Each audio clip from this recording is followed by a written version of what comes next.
And I want you to truly consider how much of your precious, vital, creative energy is tied up, bound, and imprisoned in that heavy, draining emotion of guilt. How much of that very same creative force, the power you have to shape your world, is siphoned off and locked away by the constant, whispering voice of insecurity, by that nagging feeling of never being quite enough. And further, how much of your creative energy is tied up, is actually consumed and burned as fuel by a simmering hatred or resentment energy that you could instead harness, that you could reclaim and redirect to forge a new destiny, to build a new reality for yourself. How many people are with me in understanding this? We are going to get out of this cycle. We are going to break free because this limited identity we carry is one that we have constructed ourselves. It's an identity that is formed by identifying almost exclusively with our external environment. It's the people you know, the relationships you maintain, the things you own and accumulate, the places you have lived at different times in your life. All of these external markers collectively become what we mistake for a person's core personality. Are you with me still? And that collection of external references, that is who they believe they are at the most fundamental level. They become the someone, the somebody, the something, anchored to some things, living somewhere at some time. And we know this principle. If where you consistently place your attention is precisely where you place your energy, and if the overwhelming majority of your attention is perpetually focused on the knowns, on the solid particle, on matter as we understand it in classical and even quantum physics, then you are constantly, moment by moment, reaffirming that same familiar reality, yes or no. You keep looking for it, you keep becoming aware of it, you keep observing it, and in doing so, it keeps materializing right in front of you. This means you are viewing your entire life from the same fixed level of mind, always anticipating the next moment to show up unconsciously, based entirely on the data of the past moment. So then, if a brain and a body have become neurologically and biologically programmed into that repetitive state of being, then you would have to agree that if you are not truly present in the now, you are essentially running an automatic pre-recorded program. Yes or no. So then, logically, all of a person's innate creative energy is tied up with someone or something from their past or projected future, and they are viewing their life in a state of constant anticipation, waiting for that past to show up again so that at least they can brace themselves, they can protect themselves for what they believe is about to occur. So they are unconsciously programming and, in fact, creating the very same future they expect. They're living inside the same recurring dream. Are you with me still? So then, if that is the case, and the quantum model of reality clearly demonstrates that the subjective mind has a measurable, observable effect on the objective world, that mind and matter are so deeply commingled, so entangled, that it becomes impossible to cleanly separate the two, then we know this to be true from empirical evidence. We know this because in seminal quantum physics experiments, when the observer came along to measure and to look for the elusive electron, it went from being a huge, non-local cloud of potential energy, and it collapsed all at once. All of that boundless energy collapsed into a single defined point, a particle. This is called collapsing the wave function, a genuine quantum event. Here, mind had a direct, demonstrable effect on matter. The energy of observation that was being exchanged directly influenced the state of matter. Are you with me still? So then, the observer, through the very act of focused attention, produces a measurable effect, transforming energy into matter, yes or no? And then, when the observer turns around and looks away from the electron and no longer observes it directly, that very same electron moves back from a defined state of matter, back into the wave, back into a state of pure energy, back into a field of infinite possibility. This is true possibility. This is the fundamental reality of potential. Are you with me still? So then, here is my essential question for you. If you are viewing your life from the same level of mind, the same set of beliefs and memories every single day, unconsciously anticipating your reality to show up just like it did yesterday so that you can reaffirm that familiar feeling, then you would have to agree that you, acting as the quantum observer of your own life, are taking infinite shimmering fields of energy and collapsing them over and over into the same rigid patterns, which you then call your life, yes or no. So then, would it not make profound sense that the moment you consciously took your attention off your physical body, off of the people in your life, off of the things you own, off of the places you've been, and off of the concept of linear time, if you were no longer thinking about any of these external reference points, you would simultaneously no longer be activating those well-worn circuits in your brain. Therefore, the very moment you stop analyzing and cease activating those familiar circuits, your brain waves begin to change. They shift from the fast, busy frequencies of beta and high beta. They slow down and start turning into the more relaxed, receptive alpha brainwave patterns. Are you with me still? And now, in this state, your inner world of thoughts and feelings begins to become more real, more vivid, and more potent than the outer world. And if I were to ask you to take your attention off of the particle, off of solid matter, and instead open your awareness, to truly open your focus to the space between things, to nothingness, to pure energy, to information itself. The simple act of opening your awareness in this way begins to activate the proprioceptors, the sensory receptors of your subconscious mind. You are no longer caught in a loop of analyzing and thinking. You have transitioned into a state of sensing and feeling. And when you do that, your autonomic nervous system receives the signal.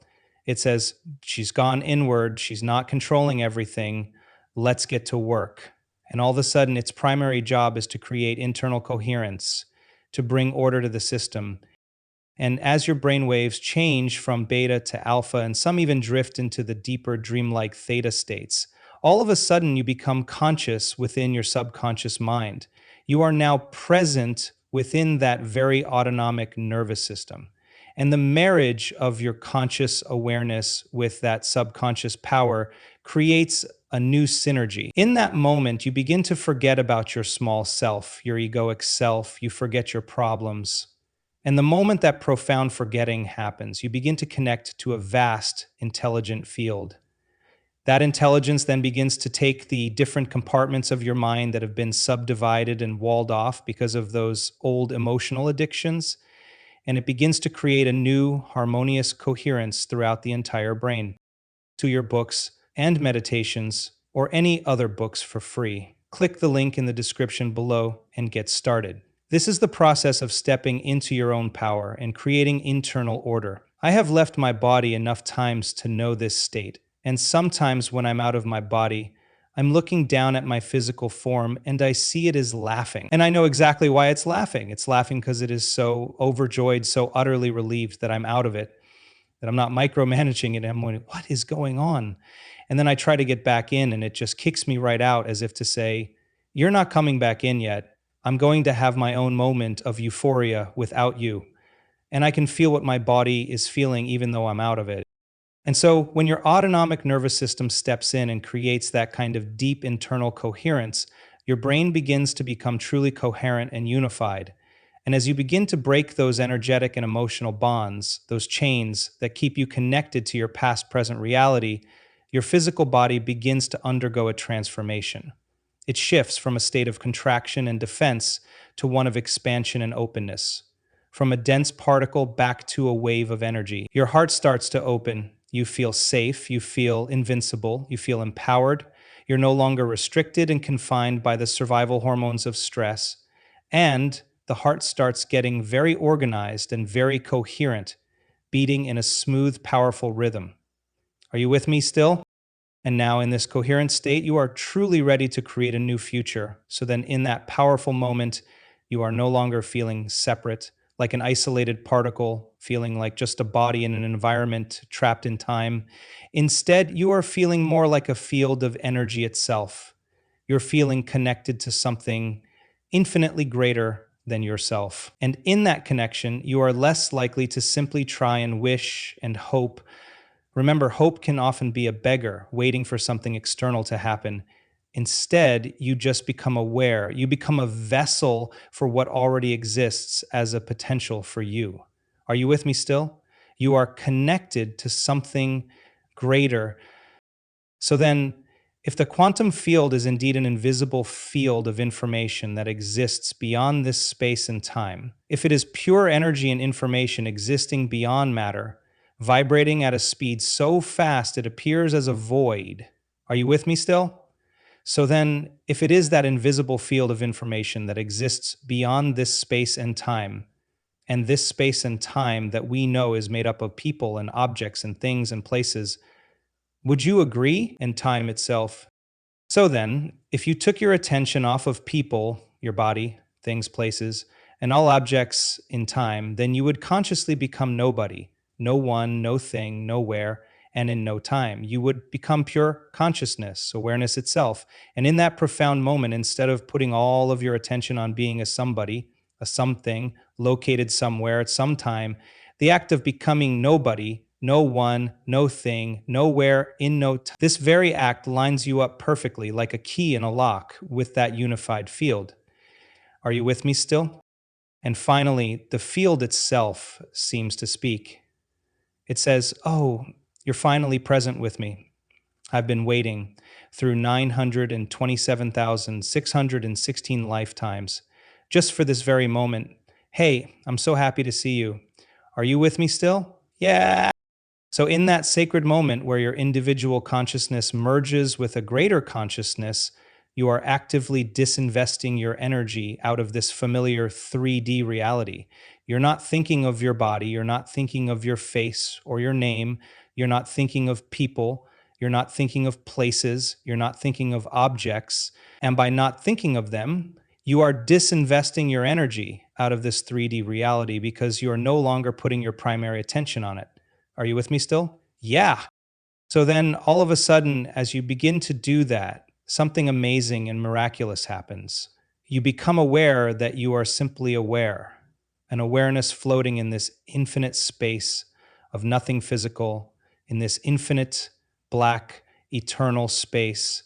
And if you can find the courage to linger in that unknown, in that infinite space, without being a face, without being a gender, without being a sexual preference, without being a diet, without being a grandmother or a father, just as a pure, unadorned awareness, then you are truly existing in the unknown.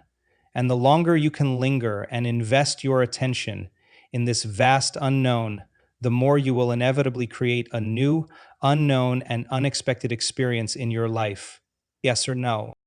But if you, as the quantum observer of your own life, keep returning your mind to the knowns, to the familiar, the same people and things and places in your known familiar reality, back to your body, back to your old emotions, back to your habits, back to thinking about a predictable future or remembering a familiar past, then you are taking all of your creative attention and you are putting it back into this three-dimensional reality. You are focusing exclusively on the particle, on matter in quantum physics terms. Are you with me still? Yeah. So then, if this reality is made up of objects and things and people and places and all of that other material stuff, then let me ask you, what if I took all the people and we just vaporized them? And then we took all of the pets and vaporized them. And then we took all the places and all the things and they all of a sudden disappeared. Then I took the Earth itself, and we disappeared the Earth, and all the planets, and all the suns, and all the stars, and all the galaxies. What would you be left with? Space. Yes, a void, nothing material. But that empty space is not empty at all. It is rich, infinitely rich, in information and frequency and potential. And if you can make this fundamental connection in your own brain, the realization that you are a consciousness existing in the presence of a greater consciousness, that you are, in fact, in that unified field. And if you can linger there without immediately returning back to the familiar self, just like in the quantum physics experiments, when the observer takes her attention off the electron and it turns back into energy, into possibility, then the longer you can take your attention off your known familiar life, the more that old life itself turns back into pure possibility, into the glorious unknown, waiting for your new command.